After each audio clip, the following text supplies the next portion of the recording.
भोजपुरी गायक और एक्टर पवन सिंह ने बिहार के काराकाट से लोकसभा चुनाव लड़ने का ऐलान कर दिया है। पवन सिंह ने ये घोषणा आसनसोल सीट पर बीजेपी की तरफ से उम्मीदवार के नाम का ऐलान करने के बाद आया है। सवाल है कि पवन सिंह काराकाट में किसका खेल खराब करेंगे।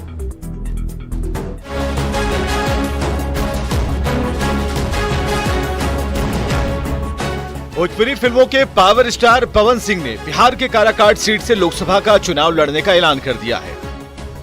पवन सिंह ने सोशल मीडिया साइट एक्स पर पोस्ट कर इस बात की घोषणा कर दी। पवन सिंह ने लिखा है, माता गुरुतरा भूमेरु, अर्थात माता इस भूमि से कहीं अधिक भारी होती है और मैं अपनी मां से वादा किया था कि मैं इस बार चुनाव लड़ूंगा। मैंने निश्चय किया है कि मैं 2024 का लोकसभा चुनाव काराकाट बिहार से लड़ूंगा। जय माता दी। पवन सिंह ने काराकाट सीट से चुनाव लड़ने का ऐलान बीजेपी की 10वीं लिस्ट सामने आने के बाद की, जिस लिस्ट में पश्चिम बंगाल की आसनसोल सीट से बीजेपी ने एसएस अहलूवालिया के नाम का ऐलान किया है। आपको बताएं कि बीजेपी ने पहले आसनसोल सीट पर पवन सिंह को ही उम्मीदवार बनाया था, लेकिन किसी कारणवश पवन सिंह ने आसनसोल सीट से चुनाव लड़ने से मना कर दिया था। कयासबाजी ये थी कि पवन सिंह आरा से चुनाव लड़ना चाहते हैं। अब सवाल है कि आरा के रहने वाले हैं और आरा से ही टिकट चाहने वाले पवन सिंह ने काराकाट से चुनाव लड़ने का फैसला क्यों किया?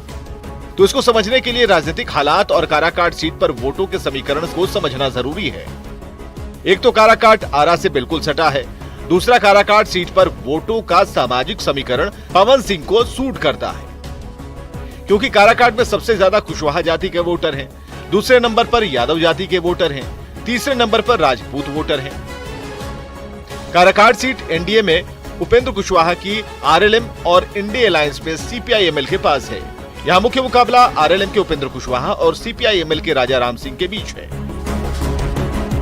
पवन सिंह के चुनाव लड़ने के ऐलान के बाद काराकाट की लड़ाई दिलचस्प हो जाएगी, क्योंकि एनडीए और इंडिया अलायंस के उम्मीदवार कुशवाहा जाति के हैं।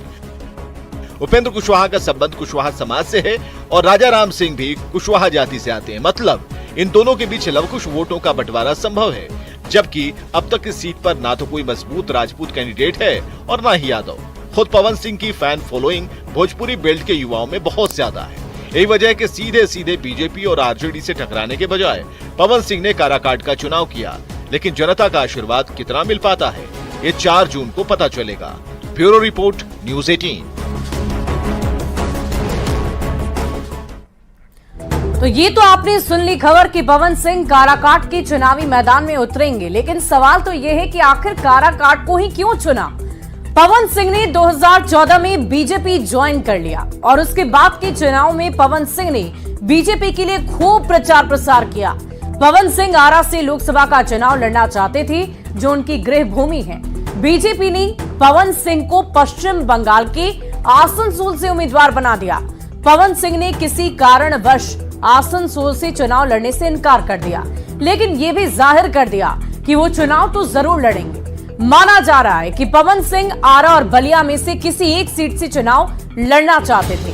पवन सिंह को उम्मीद थी कि बीजेपी उन्हें किसी और सीट से जरूर चुनाव लड़वाएगी, लेकिन बीजेपी की 10वीं लिस्ट में बलिया से नीरज शेखर और आसनसोल से एसएस अहलूवालिया के नाम का ऐलान हो गया है।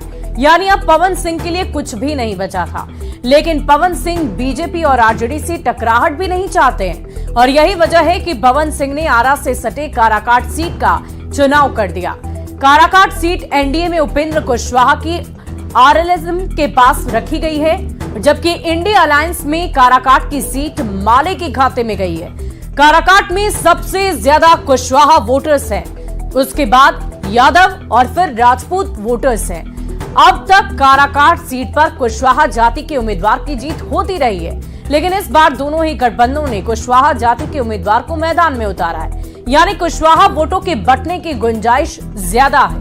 यही वजह है कि पवन सिंह ने काराकाट सीट का चुनाव कर लिया। हालांकि काराकाट की जनता किसे चुनती है, ये देखना बेहद दिलचस्प होगा।